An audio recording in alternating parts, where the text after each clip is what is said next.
Allez au cinéma pour découvrir le dernier film de Clint Eastwood. Moyenne d'âge de la salle, 57 ans. Particularité, la vieille mégère derrière toi qui ne fait que commenter le film avec sa copine tout le long. Mais ferme ta...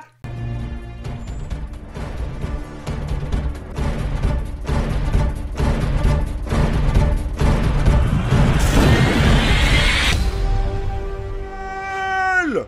Ouh. Parce qu'en plus, lorsque tu lui dis qu'il y a des salons de thé pour aller discuter, elle te dit « Oh, mais quel toupet, quel culot !» Holy crap!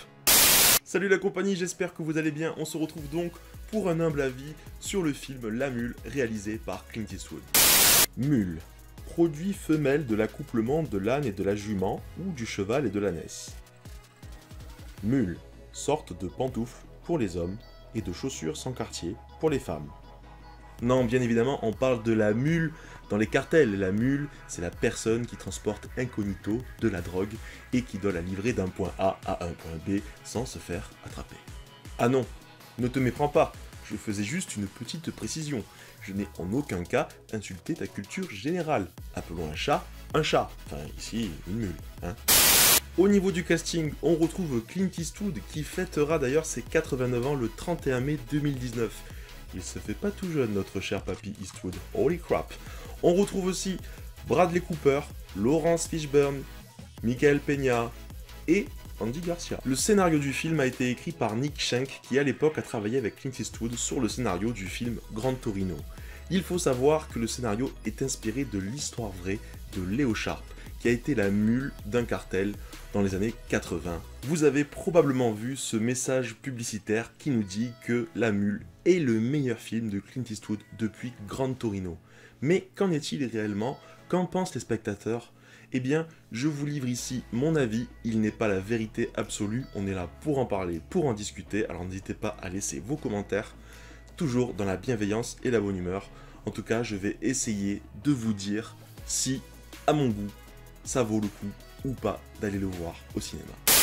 La Mule, c'est l'histoire d'un homme qui a consacré sa vie entière à son travail, l'horticulture, au point d'en délaisser sa famille. Jusqu'au jour où bien évidemment sa famille va se mettre à le rejeter parce qu'il a justement consacré sa vie à son travail, lui pensant bien faire, en ramenant de l'argent pour sa famille, mais est-ce là le but essentiel? Le film nous pose la question. Au même moment, bien évidemment, il se retrouve en péril financier au niveau de son travail, et il va accepter un boulot de livreur sans se douter qu'il va contribuer à un trafic de drogue, et donc être la mule du cartel malgré lui. En tout cas dans un premier temps, parce que par la suite bien évidemment il va se rendre compte de ce qu'il transporte, mais l'appât du gain va être plus fort et va l'entraîner dans les rouages d'une descente aux enfers, peut-on dire. Cet aspect scénaristique du film, le côté trafic de drogue, me rappelle vaguement un certain Walter White de la série Breaking Bad. Vous vous souvenez, ce père de famille atteint d'un cancer qui, pour subvenir aux besoins de sa famille, va se lancer, malgré lui, au départ, dans un trafic de drogue qui va lui permettre de récolter beaucoup d'argent. Eh bien, globalement, ça me fait penser à ce personnage d'Earl Stone dans La Mule qui va se lancer dans ce trafic, ce transport de drogue pour récolter beaucoup d'argent. Toujours l'appât du gain. Voilà, c'est dans cet aspect appât du gain que le film me fait penser à la série Breaking Bad. Bien évidemment, dans les grandes lignes, le film n'a rien à voir avec Breaking Bad, soyons clairs. La réalisation du film est plutôt sobre, le jeu des acteurs sonne plutôt juste, mais la bande originale est un peu trop discrète. La famille est au cœur du scénario, nous rappelons à maintes reprises que la famille devrait passer avant tout, et que la richesse financière n'est pas forcément ce que l'on attend d'un père de famille ou d'un patriarche. Le film a un rythme plutôt posé, plutôt lent, mais ça se laisse regarder sans vraiment réussir à convaincre. Je me suis senti un peu détaché du film, comme si j'étais au bord du quai d'une gare et que j'attendais le train, et puis le train ne passe jamais. C'est un peu l'effet que ça m'a fait. Serait-ce un film anecdotique? Je ne sais pas, à vous de me dire. Peut-être. On trouve tout de même dans le film des touches d'humour et certains dialogues intéressants, notamment entre Clint Eastwood et Bradley Cooper.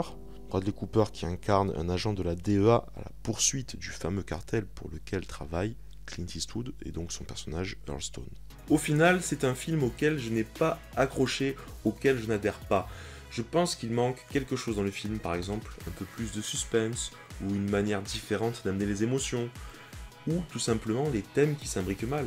D'un côté on a la famille, de l'autre on a le cartel et la drogue, et je pense que les deux, dans ce film, font un peu mauvaise recette, et du coup on n'arrive pas vraiment à plonger dans le film, en tout cas c'est mon avis. Si vous en avez un autre, n'hésitez pas à l'exprimer dans les commentaires, toujours dans la bienveillance et la bonne humeur.